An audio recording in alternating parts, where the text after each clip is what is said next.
¿Qué tal? Saludos y bienvenidos de nuevo a los encuentros digitales del Grupo Multimedia de Comunicación La Cerca.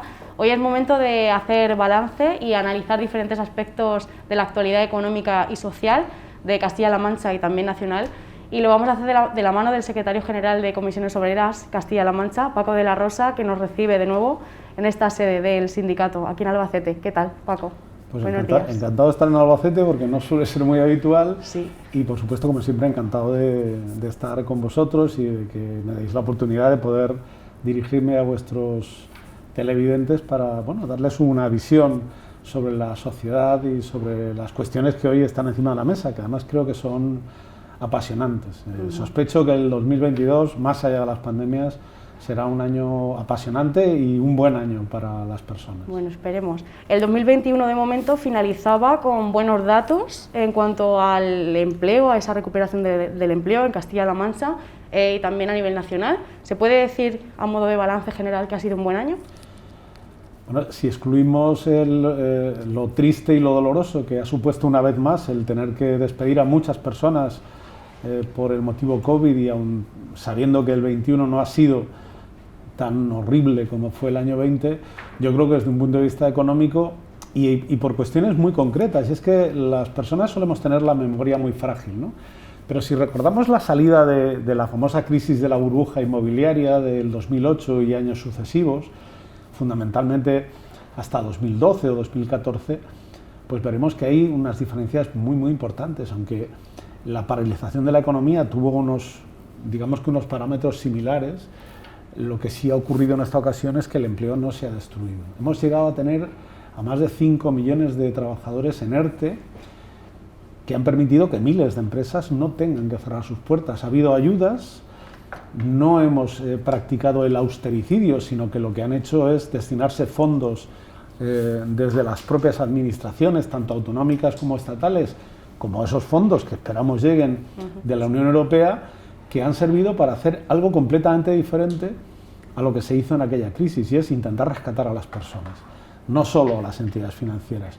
Y eso lo que ha producido es que efectivamente el 2021 sea un año infinitamente mejor al que fue el año 2008 y sucesivos. Entre otras cosas, los datos de empleo a finales del año 2021 superaban en cifras a los datos de empleo en los, últimos años de la bonanza económica de 2008, antes de que estallara la burbuja inmobiliaria. Por lo tanto, es más que evidente que la política y los políticos se han dado cuenta de que hay otra forma de hacer las cosas. Por lo tanto, yo creo que, de verdad, si dejamos a un lado la pandemia y el sufrimiento que ha provocado y que sigue provocando, la verdad es que el 2021 también ha sido muy interesante en cuanto a acuerdos, que si quieres luego los comentamos.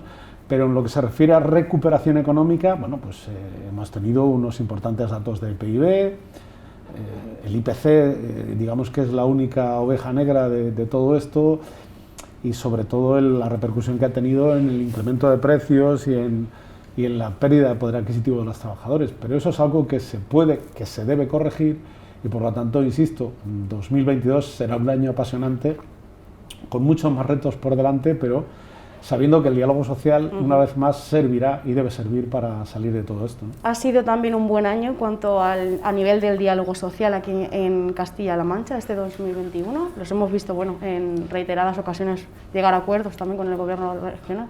Pues hombre, yo pensaba que iba a terminar mis días de sindicalista sin poder decir que de verdad el diálogo social ha sido el verdadero protagonista, tanto en el ámbito nacional como en el ámbito autonómico.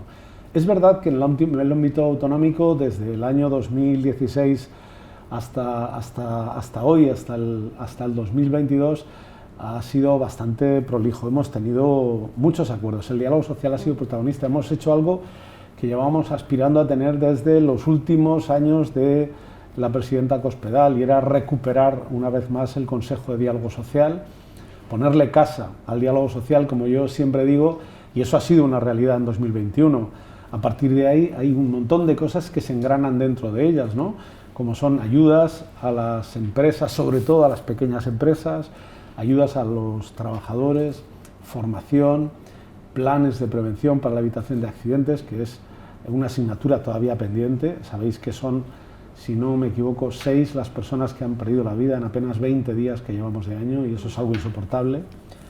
Pero bueno, estamos hablando de empleo, de contratación, de formación, de entendimiento y de acuerdo. Por lo tanto, el diálogo social en 2021 ha sido uno de los principales protagonistas de la vida social y política, pero lo ha sido también esencialmente, y ahí es donde digo que ya sospechaba que no iba a volver a haber un acuerdo en materia de reforma laboral que recuperara derechos para las personas, para los trabajadores. Bueno, pues eso ha ocurrido en el año 21. Hemos sido capaces de hacer un acuerdo en el que nadie se ha quedado fuera, donde hemos salido todos para adelante, un acuerdo que además ha sido suscrito por la patronal y por los sindicatos, es decir, por empresas y trabajadores, con el soporte evidente del Gobierno de la Nación, y eso es algo que no pasaba desde los tiempos de la Segunda República. Quiero decir, ha tenido que llegar también un gobierno de coalición, que por cierto también es el primero de la democracia actual, para que fuéramos capaces de hacer que el diálogo social fuera el real y el principal protagonista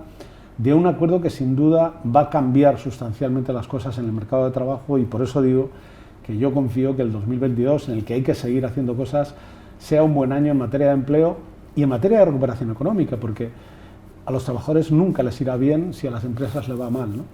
Y a las empresas evidentemente tampoco les irá bien si sus trabajadores tienen serias dificultades. Yo creo que convencidos de que para que una empresa sea rentable lo que hay que hacer es pagar salarios dignos y no al contrario, pues yo creo que vamos por la buena senda, vamos por el buen camino, y desde luego desde el diálogo social, pues una vez más se ha demostrado que es posible, ¿no? Que todos juntos es mucho más fácil salir de las difíciles situaciones, ¿no? ¿Va a salir adelante esa reforma laboral con el consenso, apoyo de todos los grupos políticos del Congreso? Bueno, nosotros el otro día hacíamos una rueda de prensa de manera conjunta con UGT, ambos dos convencidos de precisamente lanzar un mensaje muy nítido y muy claro a todos los grupos políticos. Es decir, sería muy incomprensible para nosotros pensar que quienes dirigen este país con carácter general no den su respaldo y apoyo a un acuerdo que ha sido consensuado, que ha sido negociado, que además ha sido gestado durante prácticamente 4 años. No olvidemos que el primer gobierno de Pedro Sánchez, en aquel momento gobierno en solitario, que terminó fracasando por la no aprobación de los presupuestos generales del Estado, en el 2008 ya empezamos a hablar y ya empezamos a acordar muchas cuestiones que hoy se han plasmado, que el día 31 de diciembre se plasmaron en ese Real Decreto, ¿no?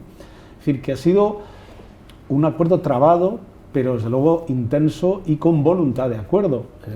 Nadie apostaba porque la patronal, que hasta ahora había sido la gran beneficiada con la anterior reforma laboral, pudiera aceptar una reforma en la que hubiera mejoras sustanciales para el empleo, para los salarios, para la negociación colectiva, para la flexibilidad laboral dentro de las empresas. Y sin embargo ha sido así. Nos hemos dejado sin duda pelos en la gatera todas las partes, pero al final hemos acordado. Entonces sería difícil de entender que por la parte más miserable de la política, como es las campañas electorales o el y tú más, o simplemente derribar por derribar a cualquier gobierno, independientemente de algo que haga sea bien, esté bien o no. Entonces nosotros no entenderíamos, por eso lanzamos un mensaje muy claro, muy nítido a Paco Núñez, ¿no? como presidente del Partido Popular en Castilla-La Mancha, para que le diga a sus diputados que ratifiquen esta reforma. Que ratificar la reforma no es darle un balón de oxígeno a Pedro Sánchez, sino que ratificar esta reforma es darle un balón de oxígeno a los ciudadanos. ¿Cómo puede explicar Paco Núñez que el Partido Popular de Castilla-La Mancha no vota esta reforma laboral? Sería como decir que no apoya a los trabajadores, pero tampoco a las empresas, ¿no? Bueno, no se entendería mucho estas fotos que se hacen en las granjas para apoyar a los empresarios del campo, cuando resulta que esa reforma, que también puede beneficiar las condiciones laborales de las personas que trabajan en explotaciones agrarias, pues se queden sin una reforma laboral necesaria para poder salir de este bache. Por lo tanto, y no solamente ellos, ¿no? También nos preocupa lo que vaya a hacer Esquerra Republicana o Bildu o cualquier otro partido que pueda estar en las antípodas ideológicas del Partido Popular, pero por unas razones o por otras, y desde luego nunca por razones objetivas, sino más bien por razones espurias y ajenas al propio acuerdo, pues estarían dispuestos a votar no. Yo quiero pensar que no van a votar no, que van a votar sí, y que le van a decir a los empresarios tirar para adelante, este es el camino, y también a los trabajadores, ¿no? Porque yo estoy convencido que con esta reforma los trabajadores tendrán estabilidad y tendrán mejores salarios, pero las empresas tendrán mucho más beneficios y tendrán muchas más posibilidades para el futuro, ¿no? ¿Habrá que seguir de cara a los próximos meses o años modificando diferentes aspectos o criterios de la reforma laboral, o con esta modificación ya sería suficiente para, bueno, no, hay que ir adaptándolo? Es una reforma que se explica relativamente fácil, pero que sin duda tiene muchas aristas y que además luego en el propio caminar, y seguramente cuando finalice este año, el 2022, pues nos daremos cuenta de que hay cosas que han funcionado mejor y otras no tanto, ¿no? Lo más importante de esta reforma es que de una vez por todas volvemos al año 80, a la aprobación del primer Estatuto de los Trabajadores, que decía, como no puede ser de otra manera, que los contratos se presumen indefinidos de por sí, ¿no? Que la condición natural de un contrato laboral debe ser indefinido. Eso, desde luego, tiene que tener sus excepciones. ¿Cuáles? Pues cuando hablamos de actividades estacionales y perfectamente identificadas en el tiempo, como puede ser pues actividades agrícolas o actividades de temporada en el sector de la hostelería o el comercio, pues claro que puede existir una posibilidad de poder tener contrataciones temporales.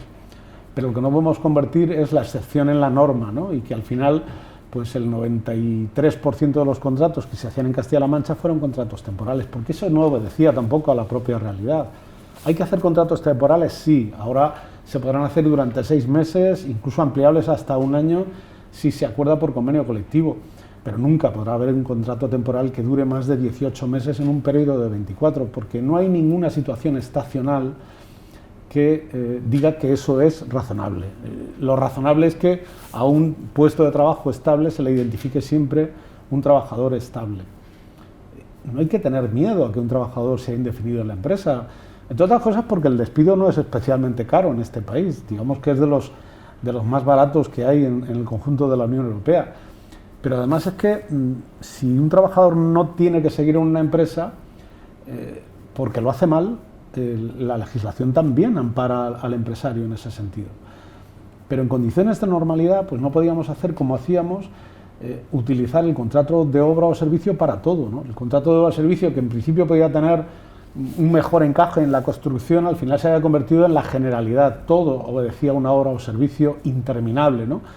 Todo terminaba por encadenar una situación laboral con otra en un puesto de trabajo que, claro, al final lo que pasa es que tenía estabilidad dentro de la empresa y lo único que hacíamos era hacer rotar a los trabajadores dentro de la propia empresa.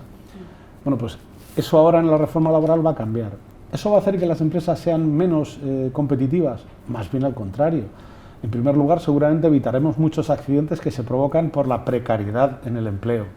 Y en segundo lugar, pues facilitaremos que la empresa pueda hacer también una proyección y una competencia leal, porque nos enfrentábamos con empresas con niveles altos de contratación indefinida frente a empresas que tenían altos grados de inestabilidad, de precariedad y de bajos salarios. Entonces, al final la productividad no se determinaba por la calidad del producto o del servicio, sino por cuán precarios eran los trabajadores que tenían en el seno de las empresas. Al final, ¿eso qué nos convertía? Pues nos convertía en unas empresas que no eran competitivas ni en el mercado interior ni tampoco en el mercado exterior. Bueno, cuando miramos los salarios medios de Francia, de Alemania, de Holanda, Países Bajos, mejor dicho, nos damos cuenta de que son mucho más altos que los españoles. Y sin embargo, sus productos son, con carácter general, más competitivos que los nuestros.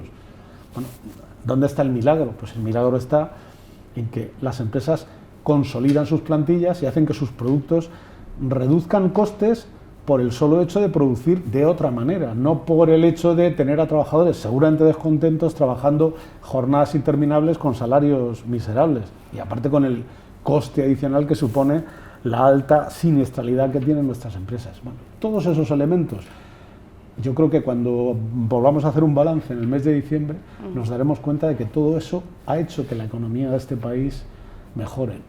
Quien diga que la precariedad es el futuro, desde luego va en la dirección opuesta al futuro, va mirando al pasado. Y desde luego las empresas de otros países, las empresas, por ejemplo, en China, no están precisamente en esa clave, están en clave de la alta tecnificación y de la alta calidad de los productos que desarrollan, no solamente en las jornadas que se desarrollan o que se trabajan, aunque igual China no sea el mejor ejemplo en cuanto a cómo se trata a los trabajadores, pero sí muchos otros países europeos como Alemania, Francia o incluso la propia Italia, donde bueno, el tiempo de trabajo también es algo que se lleva trabajando mucho tiempo. Eso es, por ejemplo, otro de los temas que tenemos que abordar en el próximo año, es decir, cómo somos capaces de hacer que el trabajo pueda ser compatible, como yo digo, con la vida, es decir, que alguien pueda pensar que trabajar no va a ser la única misión que tenga en esta vida, sino que va a poder aspirar a tener también tiempos de ocio, tiempos para dedicarlos a la familia,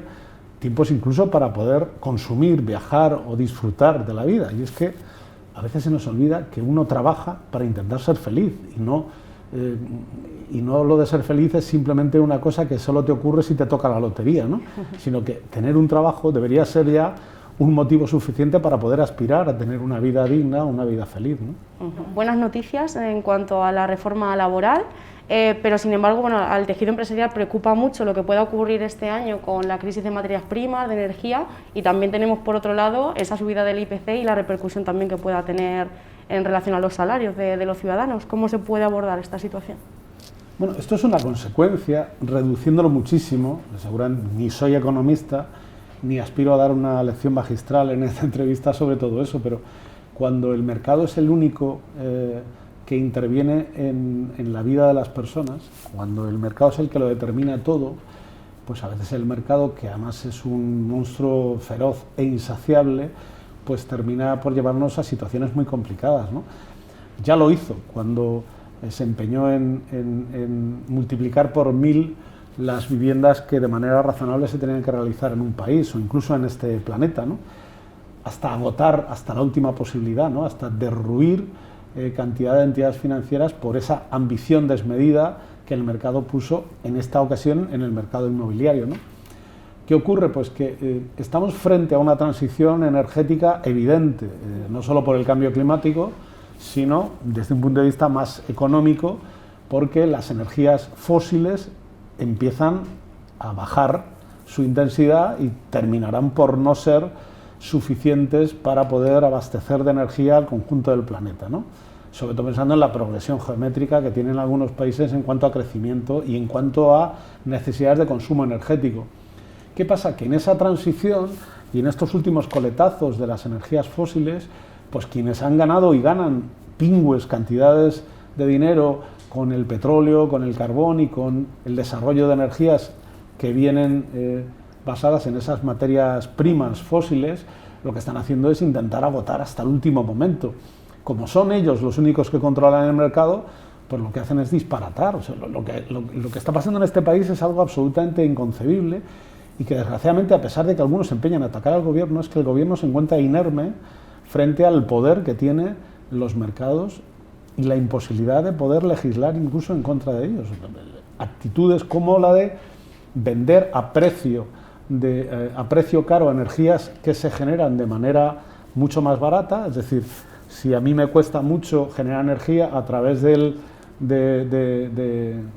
industrias que lo que hacen es utilizar el petróleo para generar energía, que son las que me cuestan caras, pero resulta que el precio se lo pongo también a las energías que me cuesta menos trabajo generarlas, como son las hidráulicas, por ejemplo, pues nadie parece que pueda hacer nada en todo eso. El gobierno lo que ha hecho este año es intentar que la media del gasto que le cuesta al ciudadano, rebajando los impuestos que se gravan a la energía, sea más o menos igual, pero esto no puede durar eternamente.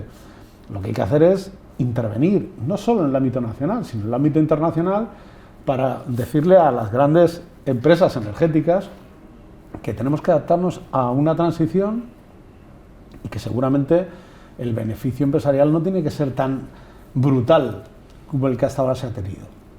Bueno, es que hay que recordar que en este país, en los peores tiempos, hemos llegado a ponerle impuestos al sol, impidiendo que hubiera unidades familiares que pudieran generar su propia energía. O sea, alguien no podía en su casa de campo poner unas placas solares, se lo impedían porque había grandes empresas energéticas que no estaban dispuestos a que hubiera usuarios que pudieran consumir energía que tuviera un coste cero, ¿no? Bueno, estas cosas las hace el mercado. Y por eso nosotros, cuando hablamos de política, hablamos de la importancia que tiene que la política al final intervenga, aunque ese término parece que suena muy mal en el siglo XXI, ¿no? Que haya políticas intervencionistas. Pues yo creo que en materia energética, en el año 22, tendrá que haber una intervención de los Estados. Nación, pero también del gran Estado que supone la Unión Europea y, por qué no, Estados Unidos o cualquier otro. ¿Por qué? Porque si no, al final nos llevarán a situaciones insostenibles. Y una energía cara, el que tiene mucho dinero casi que le da igual, ¿no? Es decir, que la gasolina se ponga por las nubes para quien lleva un coche que le cuesta 10 millones de pesetas, aunque ya no se habla de pesetas, ¿no? O que valga 60.000 euros o más, pues no le supone ningún problema. ¿Para quién supone un problema que suba la gasolina? Pues le supone un problema a quienes ganan 1.000 euros al mes. Le supone un problema a quien tiene una calefacción de gasoil y no puede pagarla. Eso es lo que tiene que hacer la política, intentar que las grandes empresas no se aprovechen y no tengan ningún tipo de piedad con la inmensa mayoría de los mortales, que son los que no pueden hacer frente a todo eso. Entonces, ¿en qué tenemos que cambiar? Pues tenemos que cambiar en intentar que la política esté por encima de las decisiones del mercado. Esto se dice muy fácil y luego es muy difícil de hacer, pero hay que apostar por aquellos políticos que apuesten por ese tipo de políticas, porque al final el mercado no lo gobierne todo, no lo controle todo, y haya un mercado que pueda intervenir para evitar pues, que el precio de la vivienda se dispare, que los productos esenciales tengan precios disparatados, porque claro, yo entiendo al panadero que sube la barra de pan, aunque al final el pan es un bien esencial, pues el panadero resulta que para tener harina, para tener energía, para tener incluso la propia agua, lo que necesita es pagar pues una cantidad exponencialmente mayor a la que pagaba hace apenas un año. Entonces, es normal que lo repercuta en su producto. Lo que hay que intentar es que quienes están inflando el precio de esa energía, conscientes de que se les acaba el chollo, que todo hay que decirlo, porque el problema es que algunos están viendo que ese tipo de energías limpias pueden tener unos costes infinitamente inferiores a los que tienen los costes de las energías actuales. Ya se inventarán algo para gravarlos también de alguna manera, pero hoy por hoy es más que evidente que el sol, que el viento, que el agua pueden generar una energía que, aparte de ser limpia, pues será en su día con una tecnología apropiada mucho más barata y, por supuesto, mucho menos contaminante. Mientras llega eso, pues yo creo que algunos están terminando, ahora que hablamos mucho de ganadería, de ordeñar a la vaca para sacarle hasta la última gota, ¿no? Pendientes también de los fondos europeos, ¿cómo están viendo esta tramitación que se está haciendo? Parece que tampoco a nivel nacional hay entre los grupos consenso pues a la hora de su distribución, su gestión. Bueno, pues pongámonos en el papel del Partido Popular. El Partido Popular llega y dice, las elecciones son dentro de un año y medio o dentro de 2 años, van a llegar 140.000 millones de Europa que van a ser una inyección directa a los ciudadanos, a las empresas y a las infraestructuras de un país.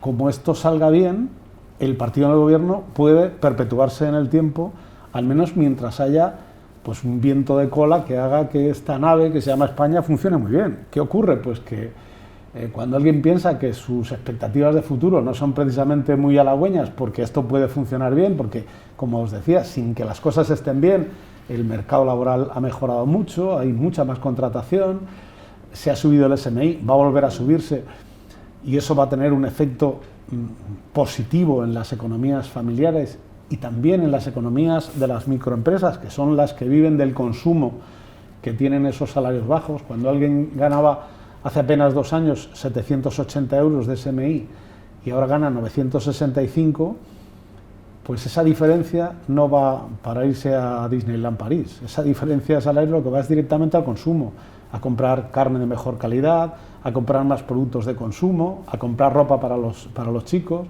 Es decir, que el incremento del SMI, que es un salario mucho más frecuente de lo que nos pudiera gustar a nosotros, cuando se incrementa va directamente a mejorar la economía de las empresas porque el consumo se incrementa. Es decir, si todo esto va a ir bien, pues seguramente al partido de la oposición no le va a ir tan bien. Yo pues no sé si es políticamente correcto decirlo, pero yo creo que todo el cabreo que pueda tener el Partido Popular de estos fondos europeos, donde uno parece que al final termina pensando que les gustaría que no llegaran, pues igual tiene que ver con eso, porque seguramente si llegan y llegan de manera ordenada y además llegan a todas las capas de la sociedad, pues pueden hacer que este país empiece a funcionar bien por una vez, ¿no? Y si eso ocurre, pues electoralmente eso no será bueno para quien hoy está en la oposición. Pero vamos, yo quiero pensar que después de todo habrá altura de miras y que alguien por encima incluso de sus áreas tiene que pensar que ese dinero tiene que llegar, que tiene que llegar bien, que el Parlamento tiene que legislar para que en cada comunidad autónoma se repartan fondos suficientes para que las pequeñas empresas puedan salir adelante, para que puedan invertir, para que se puedan adaptar a los cambios tecnológicos, para que de verdad exista igualdad, que va a haber fondos para ellos, igualdad salarial y retributiva dentro de las empresas para hombres y mujeres, aspiraciones a poder tener un puesto de responsabilidad independientemente de cuál sea su etnia, su color o su sexo, que la digitalización empiece a ser una realidad también en las empresas, que el trabajo a distancia esté bien regulado y sirva para hacer, que podamos normalizar las jornadas laborales sin que sea necesario que trabajemos 10 horas al día durante 7 días a la semana. Es decir, ese dinero tiene que venir para transformar las empresas de este país, para hacerlas más productivas, para lanzarlas hacia el futuro. Si eso sale bien, pues desde luego políticamente será un éxito para quien gobierna y seguramente será una gran frustración para quien aspiraba a gobernar, aunque solo fuera criticando lo que no se ha hecho bien. Es decir, que en función será directamente proporcional de lo bien que le salga al gobierno la inversión de esos 140.000 millones, pues directamente proporcional le irá mal electoralmente al partido que parece estar empeñado en decir que todo está mal, ¿no? Bueno, pues veremos a ver qué pasa también con estos fondos europeos. Volviendo a lo que respecta al panorama de Castilla-La Mancha, bueno, este diciembre terminaba con esa firma también, fruto del diálogo social, de otro nuevo pacto por la reactivación, recuperación económica, ya horizonte a los próximos años, y también comenzaba con esa estrategia de impulso al trabajo autónomo. ¿Qué va a suponer también estos dos planes? Bueno, alguien podría pensar qué pintan Comisiones Obreras y UGT en acuerdos que de lo que hablan de manera muy importante es de cómo ayudar a la microempresa o a los propios autónomos para poder salir de la situación en la que están, o incluso para poder aspirar pues a emprender un nuevo proyecto o a crecer en sus expectativas comerciales o de producción. Es decir, ¿qué pintan ahí? Bueno, pues es que el que pregunte eso seguramente no conoce realmente en lo que nos hemos estado moviendo los últimos 40 años, ¿no? Y es en intentar entendernos para conseguir definitivamente pues que las empresas vayan bien. Lo he dicho antes, un trabajador no puede estar bien si su empresa no está bien, pero es que una empresa jamás tendrá futuro si sus trabajadores están descontentos, son precarios o no se sienten a gusto haciendo lo que hacen, ¿no? Es que trabajar también tiene que ser una forma de disfrutar de la vida que uno tiene, ¿no? Trabajar no es un castigo divino, aunque algunos se empeñan en decirlo, ¿no? Trabajar es una forma de realizarse también como persona. Ayudar a los autónomos, que además forman parte necesaria e imprescindible de nuestro tejido empresarial, pues es algo en lo que Comisiones siempre estará. Porque son los más débiles, porque son los más frágiles, porque son los que más ayuda necesitan, pero también son los que crean una red capilar que hace que los servicios y los productos lleguen a cada rincón, ¿no? No podemos hablar de evitar la despoblación si al mismo tiempo no somos capaces de permitir que esa micropyme, que esos autónomos puedan tener un sueño y puedan hacerlo realidad en su localidad de origen, ¿no? ¿Quién va a abrir un bar en una zona de la sierra de Letour si no tiene un apoyo y una ayuda, ¿no?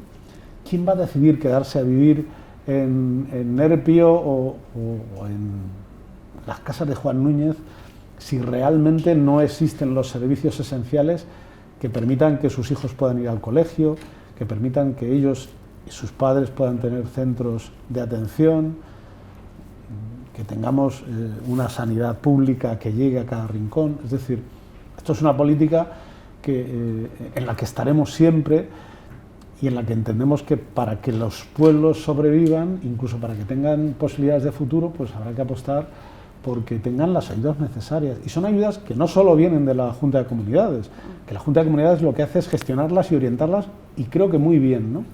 Pero que son ayudas que vienen del propio Estado o de la Unión Europea. Lo que no podemos hacer es malgastar un dinero valiosísimo en cuestiones que no sean esenciales. Y yo creo que lo que hemos hecho con los autónomos y con el Pacto de Recuperación es precisamente darle el destino a ese dinero donde más se necesita, y es en la generación de riqueza por parte de las empresas. Claro, lo que pediremos será en justicia, que todo eso también se repercuta en una mayor calidad del empleo, en una mayor estabilidad y en unas retribuciones dignas.